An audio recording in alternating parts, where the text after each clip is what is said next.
Hello, I've been hearing so much lately about people watching the Netflix series Live to 100 that's hosted by Dan Buettner, and it talks about the blue zones of the world.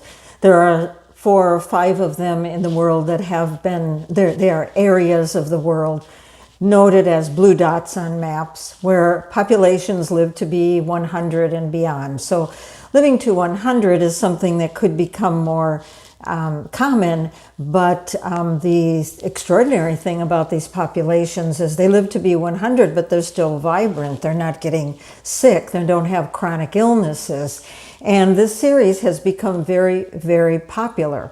Well, as the globe-trotting nutritionist that I am, Carol Amendola Dianca, board certified, I have been chasing the holy grail of longevity for a couple of decades now.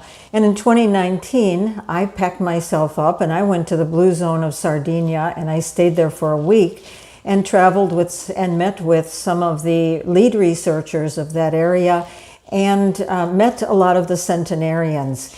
And I can tell you, and I can confirm, that what Dan Buettner is showing is pretty typical.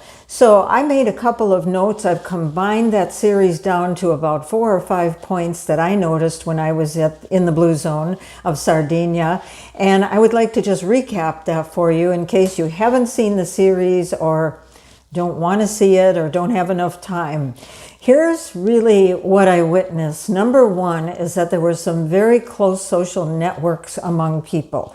And this is not internet-based. This is not social media-based. This is people in the communities really caring about each other. In fact, when I was walking along the streets, I noticed there were keys in everyone's door in case someone wanted to come and visit or needed to get in or someone needed help. And people really know each other and they care about each other. That's something that's been largely lost in the industrialized nations.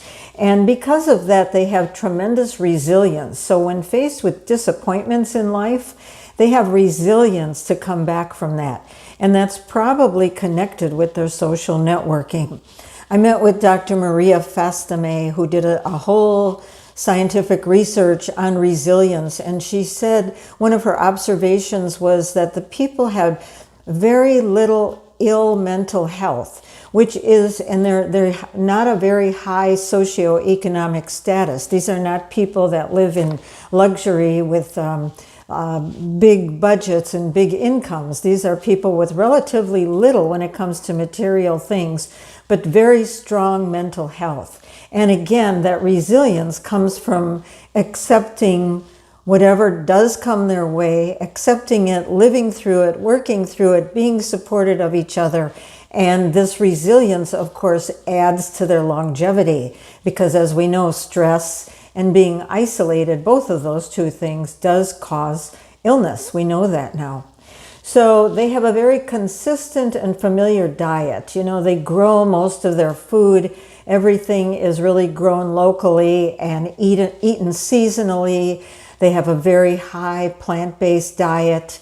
On one of the excursions that I led last year for a group of Americans to come and see this lifestyle, the guide said that his grandfather eats meat twice a year on holidays, and otherwise they really exist on beans and lentils and minestrone soup and pasta and their own homemade wine, fruits, vegetables. It's really a delicious diet, and it works very well. And the diet is passed down to future generations.